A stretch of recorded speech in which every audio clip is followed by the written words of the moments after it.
Absolute pleasure to meet you, James. James is someone that I've known for a long time, almost over 10 years at the moment. Let's quickly give our audience or our viewers a quick introduction to James Dixon. Tell us about yourself, what you currently do, and how you got to this point at the moment. So my name's James Dixon. Born and grew up in Coventry, where we are now. So I'm a professional mixed martial artist. Currently I'm signed to Octagon, which is one of the biggest promotions in Europe. And I'm also a professional martial arts or MMA coach. So I've got a plethora of amateur and professional fighters under my tutelage, I suppose. And yeah, I coach them through their fights. Yeah, great. No, because obviously I've known you for 10 years and I've had that time spent with yourself. So in your sort of younger days, was martial arts always something that you wanted to get into? Were you a avid football player at the age of 10, or were you quite a sportsman when you were young? So no, I was never actually interested in sport as a child. I'm trying to think back to when I was like a small child. We're talking below 10. I can't remember really playing any sports. I can't remember even having too many hobbies, instruments, for example, like nothing other than just being a normal kid. It wasn't until secondary school, I was age 11, I started playing rugby. I was never great at sport. I would be last in sports day typically, and any other sport other than rugby I was just not interested in. So your footballs, your javelins, whatever the school might present to you, I had no interest in. Rugby I was really quite passionate, and I did play locally, but I was never fantastic. I was not a great player. I wouldn't have played for Coventry or anything like this. I had no future within the sport, and it wasn't until I would say about 14 years old, I seen MMA on TV, and it was just instantly I knew that was what I wanted to do. It captivated me, and I quite literally went out, got a job, and that funded my gym membership for when I was 15. Wow. So you've got this early years where you're not really that interested in sport. Did you have the confidence to actually try new sports, or was it a case of nowadays, as you see, they talk about sports and how sports helps with confidence in children? How did that work with yourself? So I'd say confidence-wise, I wouldn't say I didn't have confidence to try new sports, but where I've definitely had noticeable difference with confidence is I was always quite a shy and timid kid. For example, if there was a large group of people or a new person I'd be meeting, I would try and stay away from them, or if I did have to socialise with them, I'd be the quiet one in the group. I wouldn't want to show my true self. And even having the confidence to walk down the street on your own, for example. And then since obviously training mixed martial arts and having my first fight and realising what I'm capable of, it definitely has given me confidence to speak to people, be it new, be it big groups, to walk down the street and not worry about my own safety. And yeah, I'll definitely say that's down to both learning mixed martial arts and martial arts in general, but also teaching it as well. So if we take the mixed martial arts or the actual martial, or the combative sports out of this, how do you think that sport builds confidence in young children? So I think one of the biggest lessons that sport will teach you is that, for me anyway, if you fail, first of all, it's down to you. So there are no other excuses you could be made. If your performance was lacking, conclusively it's down to you, and it allows you to think logically about it and rectify it. And then should you get a better performance next time, it then gives you almost a confidence to know that you can improve yourself, you can rectify the wrongs. I'd say that for me is probably the most substantial way that it's improved my confidence and just my know-how of life in general. So let's take that as an example. So you were 14 years old when you first really got into mixed martial arts. You watched it on the television. How did you have the confidence to walk into a gym and say, you know what, I want to start to learn this? Considering one, you were a timid child or timid person, or your personality wasn't as confident as most of the kids, because obviously when you're at school you see a lot of good sports kids that can play sports and they can they're brimming with confidence. But then you're this smaller kid, played a bit of rugby, you walked into a competitive gym, into a mixed martial art and said, right, train me. I would say I didn't have confidence when I went in. I was just super passionate and eager with the sport.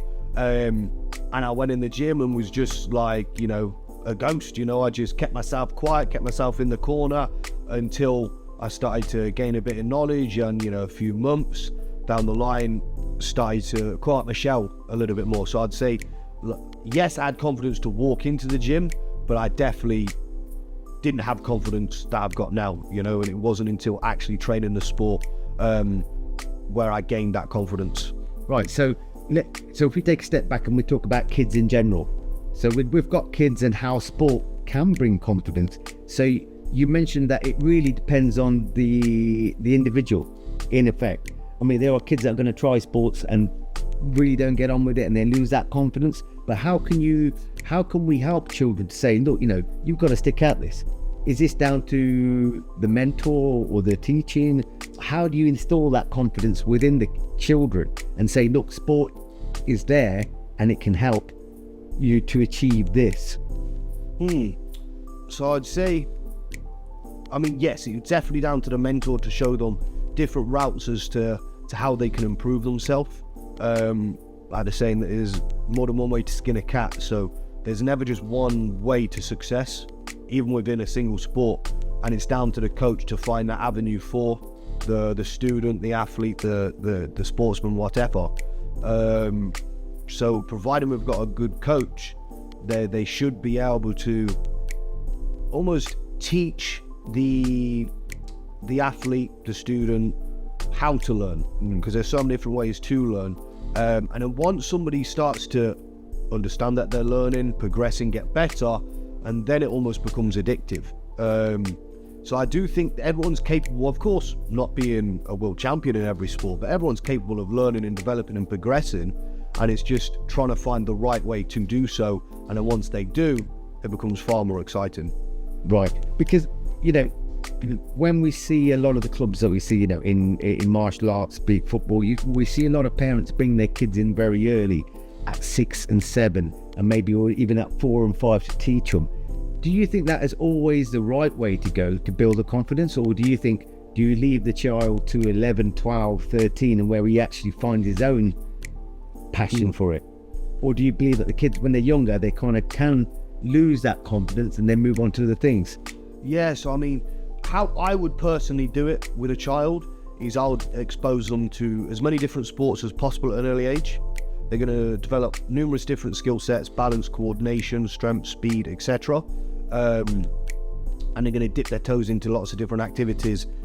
And then when they become of age, where they're a little bit more conscious of what they enjoy, they could choose a sport to specialize in.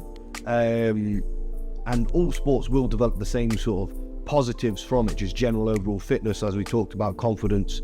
But yes, I definitely wouldn't specialize a kid too early on. Just from my almost anecdotal experience, I've seen kids fall out of love. There will be the exceptions, like that's just it with life, but I do find that the majority of kids, if they're pushed too hard within one singular sport, they will fall out of love with it by the time they come of age, almost by the time they're a teenager as such. Right. So it's always best to really give them a variety of different sports. So going back to the confidence here, we have got, we're installing that confidence within children. But nowadays, as you know, times have changed, and kids have so many more activities. Yes, parents will take cutting kids there, but then some kids just don't want to go. And they'll be sitting in front of computers most of the time and playing games and PlayStation, which is nothing wrong with that. Actually, it's a good pastime and it builds certain skills. But how do you feel about the way that modern day technology is now actually hindering almost children to come out of the bedroom to get into sports? Yeah, it definitely makes it tougher. I do think that humans can be inherently lazy. We don't want to do too much physical exertion unless we have to. So there needs to be that motivation and then that discipline to do so. So motivating your child to be the first sort of hurdle to get around. How you might motivate the child, I mean, you could expose them to the sport in terms of watching it on TV, taking them to a live game, and even there's sports with games now, FIFA for football, obviously UFC for MMA, etc. So maybe using these as a motivation to allow them to want themselves to play the sport. And then it's down to you to install the discipline. So again, I was blessed as a child to be installed discipline by my parents. You know, there was a few activities I wanted to quit as a kid, and my mum and my dad wouldn't let me, you know. Right. And I persevered, and I feel like that helped install the discipline as well. So it'll be an amalgamation of motivation and discipline to allow your kid to almost not be stuck at home playing the PlayStation. And again, like I said previously, when they start to see results by learning and accomplishment, maybe it's earning a belt in martial arts or winning a football game, that should, funnel a little bit more motivation and enjoyment into them as well. Yeah, because I know that, I can't remember now, but I think 8 years ago, didn't you do a schools program where you'd go into schools and work with the schools to bring confidence, was it? I mean, you may have to explain. Yeah, I mean, I did actually work within schools when I was studying a BTEC in sport, and I'd go to schools and basically teach them sport, you know. So we're talking very grassroots level sport, basic activities. They were only young kids, but it was all about, like I said, exposing them to sport maybe they've not played before. So they might not have played rounders, they might not have played tennis, whatever it might be, new sports to allow them to open their eyes almost to what's available out there, see if they enjoy them, and like I said previously, just to teach them different skill sets. Yeah. So the confidence angle becoming, obviously, like you said, most kids might excel at one thing, but may not do so well at one. So when you went there and you've seen a large group of children, obviously there's going to be varying abilities and what they were doing. And then you would probably have noticed one or two children that struggled a little bit, obviously confidence, a bit quiet, never quite the leadership or the vocal. So how did you encourage them to dip their toe into a bit of, into sport? Or the games you were playing? Exactly, yeah. So it was more fun-based activities, so you don't always have to play the sport. If you're creative enough, you can make activities and games to where your kid is playing the sport without playing the sport. I do this now with my kids program at Lions Gym. I will have particular games in the kickboxing class, particular games and activities in the kids jiu-jitsu class. So it doesn't always feel like a chore, because some of the kids, they are forced by their parents to train. So you can't quite get their 100% attention. But if you make it a fun activity and almost make them seem it's not doing the sport, you can get 100% attention and enjoyment and excitement. And they're still learning vital and critical parts of the sport. Yeah, so this, hopefully once you've built that kind of mindset of enjoying it for fun, but then taking it as they develop into a certain age where their athletic strength and physical strength side, they can then take that further, that particular sport. But how do you think it affects their mindset, having that discipline to maybe in their further life careers, in work, in, having this discipline? Do you think we can install that at that age, or is it something that they must themselves bring out from within themselves? So I do think discipline is a trained skill at first. So, for example, understanding what discipline is, turning up on time, for example. If nobody tells you to turn up on time, or forces you almost to turn up on time, you might not ever do it. Listening to instructor, being quiet when they're speaking, all these types of small parts within discipline will be taught at first or shown at first, and then it's almost them to carry it on and to allow it to impact their life further. I like to think that myself personally, I've benefited massively from the discipline martial arts has instilled in me. I run a successful business.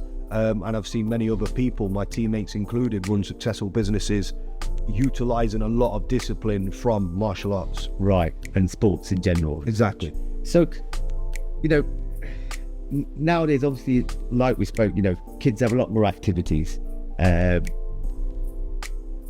She's definitely changed since you were at school. you know, you obviously have kids now who are more socially aware of what's actually happening, you know, because obviously the advent of social media and how children view other children, and then we also, you know, hear all the terrible stories of knife crime and so forth. Well, how would you take it now? As in, you know, how would you work with children now in this particular day and age? Or what is the message that you can pass to children in this day and age with regards to, you know, what happens in their sort of lives? Because they're very social media centric. Yeah, so, I mean, the general principles martial arts teaches or sport teaches, like I said, discipline is something that I almost feels lost a little bit in the school program. I think sometimes the schooling system can be a little bit too soft on kids. It can allow kids to run riot almost and make the decisions for themselves. But you know, going to a good sports team or a good martial arts gym, discipline and your coach or your sensei, whatever you want to refer to them as, will be the boss as such, and they'll instill that discipline within you. So that there alone is a critical part that I think is missing within the school process. But when we refer to knife crime as well, I think just the general role model, especially for males, is the most important thing sport, and especially martial arts, will have for a child. I think obviously we're seeing a massive amount of single parent households nowadays. So a lot of kids without father figures, and they're going to be searching, they're going to be looking for a male role model. And if they're unfortunately growing up in quite a more impoverished area, the role models are not going to be good people, typically roaming around the streets, let's just say. If you can get your child to a gym, to a sports club, when they have their coach or maybe their peers, you know, successful football players, fighters, etc., as a role model, normally those people are going to have, like I said, things like discipline. They're going to have their head switched on. They're not going to be committing crimes or doing, you know, going out and partying on the weekend. They're going to be focused on their sport, and they're going to be almost good members of society. So yeah, I feel sport is going to really give somebody, or a male, let's just say, a role model to look up to and to almost aspire to be like, and that's going to take them off the streets and take them away from the knife crime, in my personal opinion. Right. So going back to yourself, you know, as we call it, you've got 3 fights coming up apparently. So do you want to just quickly tell us about your fights that are coming up at the moment? Yes, yeah. So I've just signed a 3-fight contract with Octagon. Like I said at the beginning, it's one of the biggest promotions within Europe. I'm making my debut for the show April 20th in Resort World in Birmingham. Okay. I'll be fighting somebody from Czech Republic. Wow. We'll be flying in. And yeah, I've got a 3-fight contract, so fingers crossed to go out there, perform how I know I can perform, and I get the win, and I continue through my contract. And I mean, Octagon is a huge show, and it's going to continue that trajectory, and I'm confident it's going to be one of the biggest in the world. And it's great to be a part of them. No, it's fantastic, because I know, you know, obviously I work within a IT kind of environment. Well, I wouldn't say IT, but data and how data affects people's lives. And I know you're a big advocate for using your own personal data to enhance your own performance by checking your own metrics, your weight, your body composition, your strength, your muscles, and so forth. So perhaps our next podcast that we do, we should talk about how data affects and how you use it yourself during your own training regime before your fight. So we should look forward to that. So thank you very much, James. Always a pleasure. Thank you. Thank you.